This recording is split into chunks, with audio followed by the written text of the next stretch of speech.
Hello everyone, welcome to What's Happening in Brazil. Let's start our show with the latest news from the country. The price of gas sold by the Brazilian refineries increased 19% due to the rise in oil price in the international market, a consequence of the war in Ukraine. Petrobras, the Brazilian oil state company, also announced an increase of almost 25% in the price of diesel and 16% in cooking gas. The measure has already affected consumers and will generate a broad rise in prices, including food. Since the transportation of goods is made mainly by roads, every increase in the price of fuels causes an increase in the prices of other goods. According to experts, fuels were responsible for almost half of last year's inflation. In 2021 too, Petrobras had a record profit of more than 106 billion reais, equivalent to more than $20 billion.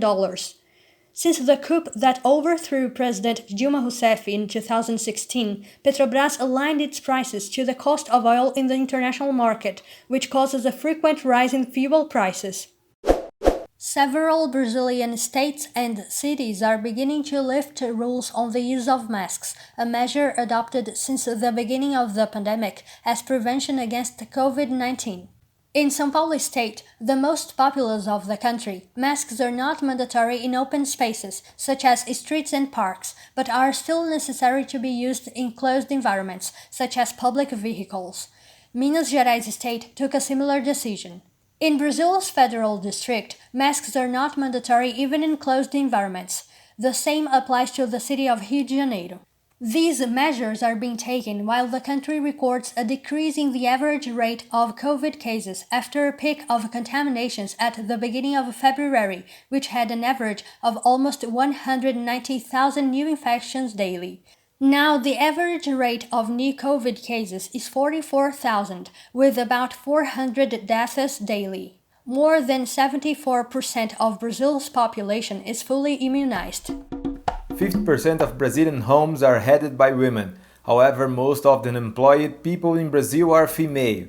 Does the successive rise in the price of basic items come cheap to women?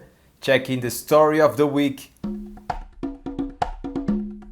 When it comes to the economy in Brazil, the ends don't meet. For the year 2022, the federal government announced an increase in the minimum wage below the inflation rate recorded in 2021. And how has this rise in prices impacted women? Tá tudo muito caro, né? Everything is too expensive. Every day you go to the supermarket, we have a surprise. Vegetables and fruits, another surprise. And let's not talk about the meat price. Once Luciene works making cakes on demand, she buys an average of 2 cooking gas cylinders every month. And that was precisely one of the villains of the household budget, presenting a price adjustment of 36.99% last year. The unemployment rate skyrocketed, 11.1%. Most of the unemployed people in the country are female. E essa situação de estar em empregos.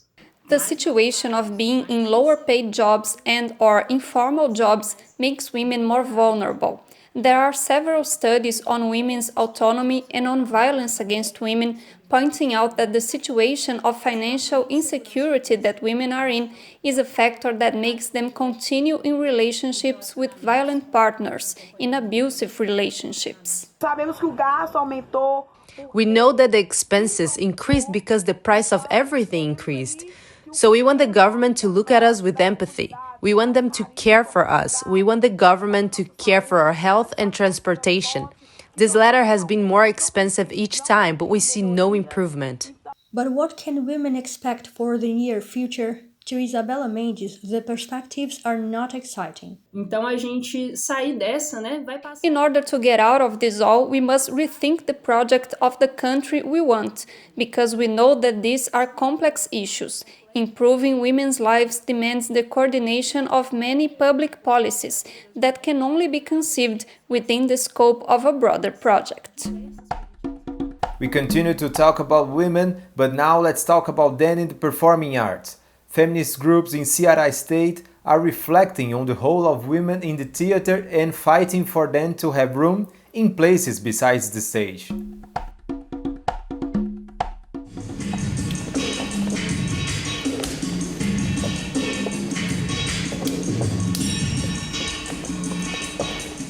On the stage, they master the art of bringing their pains and desires to the center of the stage.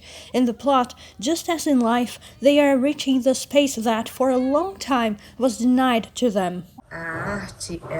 Century after century, art has always been the voice that questions things, the provocative voice. Art can present a more broad view, more broad thinking on the world. That's why it can destabilize powers and moving structure. Art has this role of provoking, and that's why it is so important to the resistance and fights. But beyond the stages, where are women? Lightning direction is script. Nowadays, a growing number of feminist groups have taken this discussion to the cultural scene of Ceará state. They reinforce the importance of looking for roles historically played by white men. The goal is to be the protagonists of their own stories.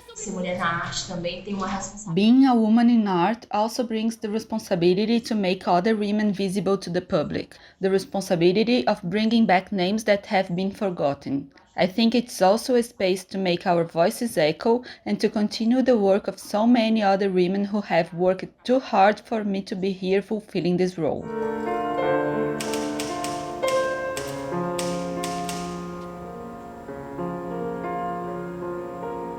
Juliana is an artist and cultural producer. With the pandemic, she realized the urgency of using her work to strengthen other women in Ceará's performing arts, and was precisely this the focus of the producer company she created. There, 95% of the hirings in the different areas are all women.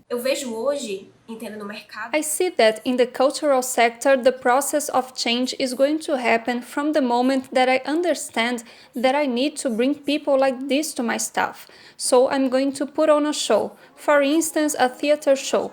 What do I have to do to change it? How many people are part of the staff? How many women are there?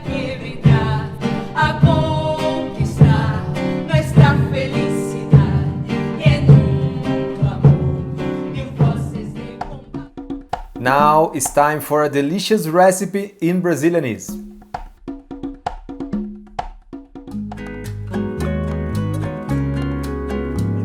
Hoje eu vou ensinar uma receita deliciosa com milho. Today I'm gonna teach a delicious green corn recipe. I'm gonna scorch the corn cob on the stove and season it Mexican style. The corn is ready to be cooked when you squeeze a grain and the liquid gushes out.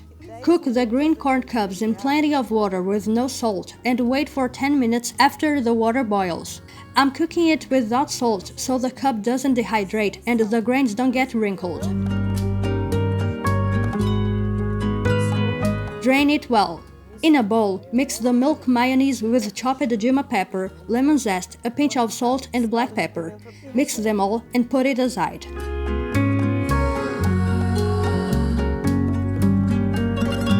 Take the cooked corn cobs and put one by one on the stove, scorching the grains, which are going to be dark. Smear the corn cobs with the mix of milk mayonnaise and finish the process with grated cheese, pepper flakes, chives, and cilantro.